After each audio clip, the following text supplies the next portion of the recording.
की सरगर्मियों के साथ हमारे साथ आज महाराष्ट्र के मुख्यमंत्री एकनाथ शिंदे जी हैं।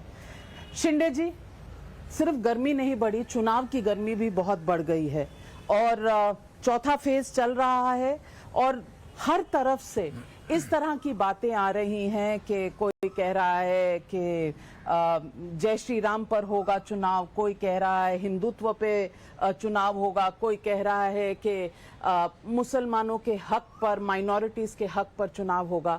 आपको ये चुनाव किस मुद्दे का चुनाव लगता है? विकास के मुद्दे का चुनाव लगता है, क्योंकि पिछले 10 साल में आदरणीय प्रधानमंत्री मोदी जी ने जो देश में जो निर्णय लिए हैं, जो विकास के कार्य किए हैं, हमारे भारत को पूरी दुनिया में एक बहुत ही बड़ा नाम और सम्मान देने का काम किया है। ये सिर्फ काम की वजह से है और आज इतने बड़े निर्णय आदरणीय मोदी जी ने लिए हैं देश के जनता के लिए। उसमें गरीब है, महिलाएं है, युवा है, किसान है, सभी वर्गों के लिए लिया है। एक बात वो है। दूसरी बात, हमारी सरकार महायुति की 2 साल से काम कर रही है यहाँ पर। आज 2 साल में आप हमारे जो निर्णय देखेंगे तो हर क्षेत्र के लिए कम समय है। 2 साल भी नहीं हुए, लेकिन इस 2 साल में जून में 2 साल हो जाएंगे। लेकिन इस 2 साल में हर वर्ग के लिए, गरीब के लिए, किसान के लिए, महिलाओं के लिए, युवाओं के लिए, सीनियर सिटीजन के लिए, सभी वर्गों के लिए हमारी सरकार ने इतनी योजनाएं बनाई। इंफ्रास्ट्रक्चर इतना बड़ा डेवलप हो रहा है कि देश में सबसे ज़्यादा नंबर 1 का इंफ्रास्ट्रक्चर महाराष्ट्र में है। तो इसको तो लोग देखेंगे ना। नहीं, पर लोग तो ये पूछ रहे हैं कि आज असली शिवसेना कौन सी है महाराष्ट्र में, उद्धव ठाकरे की शिवसेना या एकनाथ शिंदे की शिवसेना? तो अब सिंबल आपके पास है, सरकार आपने बना ली है। उद्धव ठाकरे जी कहते हैं कहीं ना कहीं आप उनके साथ विश्वासघात हुआ है। आप क्या समझते हैं, असली शिवसेना? पहली बात तो विश्वासघात की बात जब आती है तो 2019 में जब चुनाव हुए थे तो चुनाव हम लड़े थे शिवसेना बीजेपी साथ में, गठबंधन, और लोगों को भी विश्वास था कि गठबंधन की सरकार बनेगी, शिवसेना भाजपा की। लेकिन सिर्फ और सिर्फ मुख्यमंत्री के लालच में, कुर्सी के लालच में, जब बाला साहब जो नहीं चाहते थे, बाला साहब ने हमेशा कांग्रेस का विरोध किया। बाला साहब के स्टेटमेंट कितने हैं, मेरी कांग्रेस नहीं होने दूंगा। और उन्हीं के साथ सरकार जब बन गई तो लोगों को बड़ा झटका लग गया। और पहले तो 2019 में उन्होंने जनता के साथ विश्वासघात किया, बाला साहब ठाकरे जी के विचारों के साथ विश्वासघात किया और मित्र पक्ष भारतीय जनता पक्ष के पीठ में भी खंजीर खोपने का काम उद्धव जी ने किया। इसका मतलब लोग जानते हैं कि 2019 में ही ये धोखा हुआ है। हमने तो 2022 में इसको दुरुस्त किया है। जो लोग चाहते थे कि ये सरकार गठबंधन की बने, क्योंकि गठबंधन को चुनाव में वोट दिए थे, बाला साहब ठाकरे जी, मोदी जी को सामने रखते हुए उनकी फोटो लगा के सभी ने, बीजेपी के विधायक हो या शिवसेना के विधायक हो, उन्होंने ऐसा चुनाव प्रचार किया था। और इसीलिए जो बाला साहब ठाकरे जी को विचार को त्याग दिया है वो, और उनके विचार छोड़ने वाले असली कैसे हो सकते हैं? तो उस समय आपने कोशिश की थी अपनी बात उद्धव ठाकरे जी को बताने की? बिल्कुल बात हुई थी, बिल्कुल आमने सामने बात हुई थी। ये हमारे विधायक भी नहीं चाहते थे, ये हमारी आइडियोलॉजी नहीं है, हमारी विचारधारा अलग अलग है।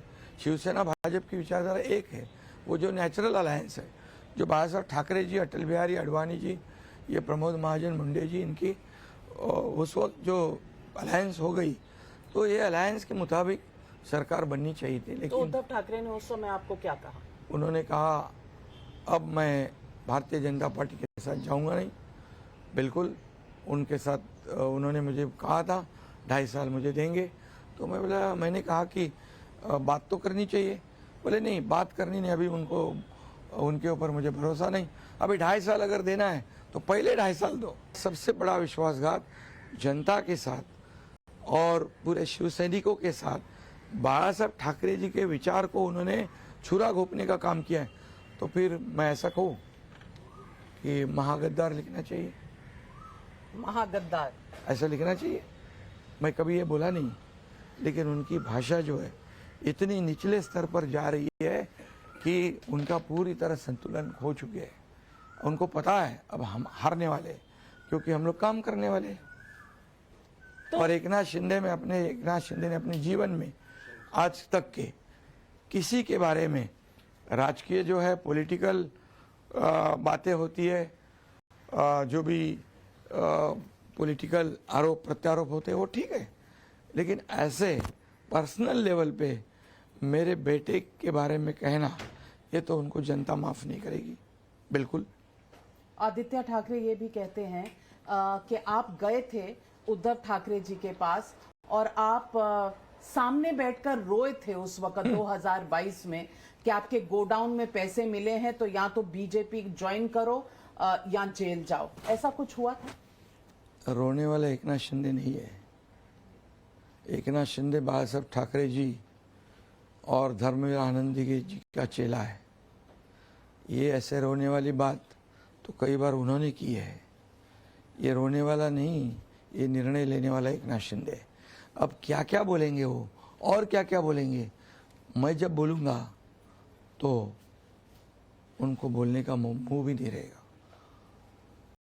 आज पैसे की बात करते हैं। आज राज ठाकरे जी ने कहा है खोके तो इनको पुरते नहीं, इनको तो कंटेनर चाहिए। तो मुझसे बहुत करीब से जानते हैं उनको।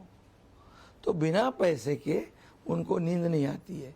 सोते उठते जागते पैसा पैसा पैसा, ये सब जानते।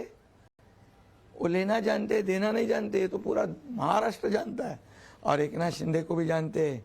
एक नाथ शिंदे का इतने साल का जो काम है उसको जानते। मैं हर जो मेरे पास आता है, जिसको ज़रूरतमंद है, उसको मैं कुछ ना कुछ देने की कोशिश करता हूँ। इतना ही प्रार्थना करता हूँ ईश्वर से मेरे सामने आया हुआ खाली हाथ न जाए, लेकिन वहाँ तो बटोरने का काम है। लेकिन आज भी जब लोग बात करते हैं महायुति और महाविकास आघाड़ी, एक तरफ उद्धव ठाकरे कांग्रेस और शरद पवार जी की पार्टी है, दूसरी तरफ आप हैं, बीजेपी है, अजीत पवार जी की पार्टी है। लोग कहते हैं असली शिवसेना सिंपैथी वोट उद्धव ठाकरे को जाएगा क्योंकि बाहर रह गए। क्या जवाब है? सत्ता से बाहर आपने छोड़ दिया, सिंबल भी ले लिया, सत्ता से बाहर रह गए। सत्ता क्यों छीननी थी? सत्ता क्यों पानी थी? क्या चाहिए? क्या है सत्ता में? आपको पानी थी? क्या है? हमको बिल्कुल नहीं सत्ता पानी थी। हमने तो सत्ता छोड़ दी। हमें नहीं पता था क्या होने वाला है। हमने जब विधायक लोगों का जब वहाँ पर अपमान हो रहा था, विधायक लोग चिंता में थे कि अगला चुनाव हम कैसे लड़ेंगे, कैसे फेस करेंगे, क्या बोलेंगे, क्या विकास प्रकल्प के लिए निधि ले जाएंगे। और जब शिवसैनिकों को इनके रहते हुए जेल में जाना पड़ता था, मौका की कार्रवाई करनी पड़ती थी, तड़ी पार होना पड़ता था, तो क्या है ये कांग्रेस के साथ रहकर ये पूरी तरह शिवसेना के ऊपर, शिव सैनिकों के ऊपर होने वाला अन्याय चुपचाप देखते थे। तो क्या करें हम? वैसे देखते रहे? क्या शिवसेना हम बचाने का हमारा कोई अधिकार नहीं है? ये शिवसेना बाला साहब ठाकरे जी की है। आपके गुट के 15 सीटें हैं, कितनी आएंगी? 7%। 7% कभी किसी को नहीं आता है। देखिए 4 तारीख को। एक नाथ शिंदे जी, मैं आपके साथ एक रैपिड फायर करूंगी और रैपिड फायर में मैं आपसे पूछना चाहती हूँ, नरेंद्र मोदी वर्सेस राहुल गांधी, क्या चॉइस है आपका? एक तरफ देशभक्ति है, विकास है, और दूसरी तरफ देश के खिलाफ बयानबाजी करना, ये देशद्रोह कहूँ मैं।